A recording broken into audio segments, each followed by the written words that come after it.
When I heard about that unbelievable tragedy, it really cut me to my core, and I knew my orthopedic practice, how I dealt with medications, was really never going to be the same again.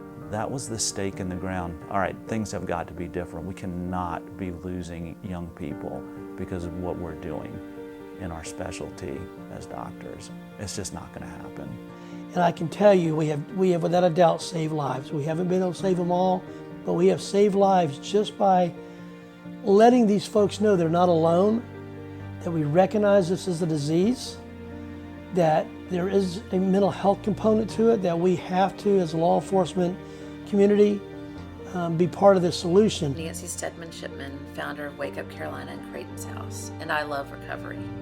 And I love bringing hope to families, one person at a time. One of the biggest things is let's talk about it, and then let's do something about it.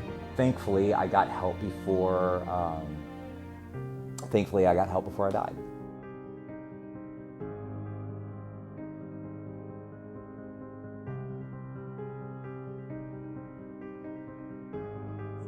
I think WakeUp Carolina's mission to have Creighton's House is so needed and would provide incredible services to a community that really needs it at this time.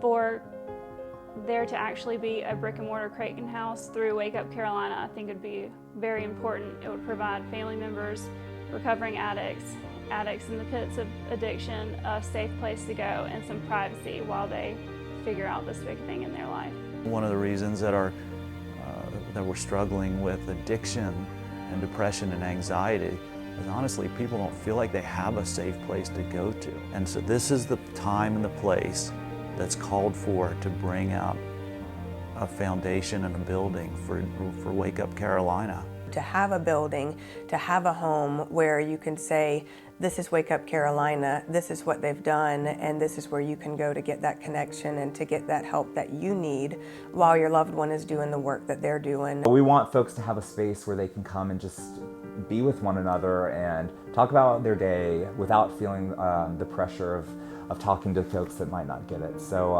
hopefully in the future it'll become a reality. Until that day comes, we will of course still offer our services, because very foremost we want to make sure that need is being met in the community.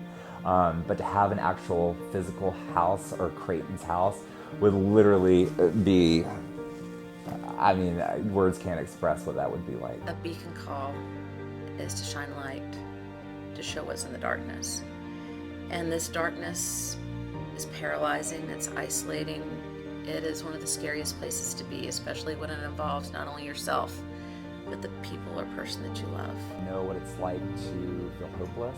I know what it's like to be in your mid to late 20s and think that this is all that life has to offer, and really feel like there's no hope. This is really important. This is the time and the place that, that it matters.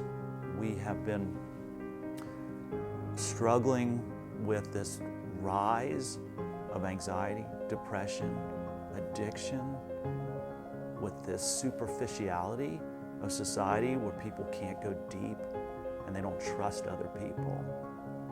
In my experience, I didn't know exactly what I was dealing with, and I didn't care that I didn't know the specifics, but what I did know is, help me find him help. Help me find him help. And I wasn't finding places where help was. Before I really got involved and knew more about this, I thought once you have an addiction, you got in recovery, you got better, you're done. I have now learned that recovery is forever. You're always in recovery, and you always need that support system. So it all comes out, and then you realize, oh my gosh, these are all symptoms of this bigger family disease. That brings power, that brings hope that I'm not alone. And that beacon shines out so far to where, who knows?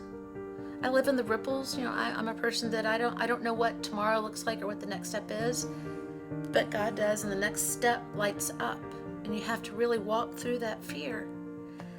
But I have a lot of hope in that light, and the hope in the truth, and the hope in recovery, because it's working for our family. It's working for other individuals. It's been working forever. So why not me be the person, the big mouth, along with many of others, to go out there and talk about hope and recovery. It's possible, it's happening, let's do this. We're here. What do you need that's not being provided in our community? Okay, we'll make that happen. That's what we are. We are an answer to what the community wants and needs. If someone's already doing it, we'll get them in there with them. But if it's not, then we'll do our best to make sure it happens. Never thought that I would be someone in long-term recovery. Knowing then what I know now, I never thought that it would eventually become the best thing that ever happened in my life. So out of that initial talk in September, birthed this Wake Up Carolina.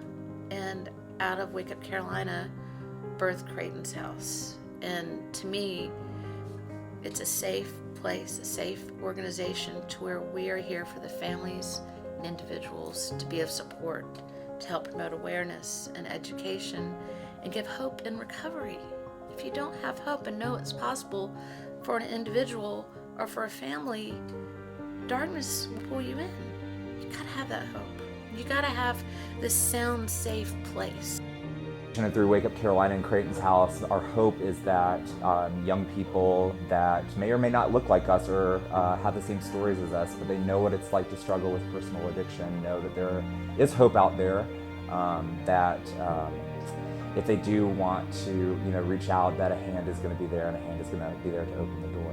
It's not an individual disease, it's a family disease, it's a friend disease. It impacts anybody that loves this person. And so to me, hope and recovery has always been around, always is around, but it needs to come completely out of the darkness with a spark of light. A spark of light casts that out. If we do that, then we all learn this together and we can find solutions. We can have that grace, we can have that hope, we can have that firm ground.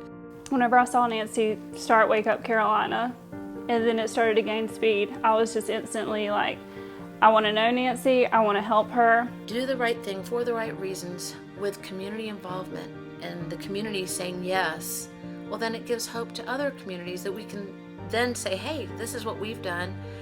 These things might work or not work, but make it your own if you're wanting it. That's what the goal of this is. We speak the community language, not what I'm saying the community needs, but what the community is looking me in the eye and saying, come over here, come walk down this road with us. This is what this is what we need, this is what it looks like.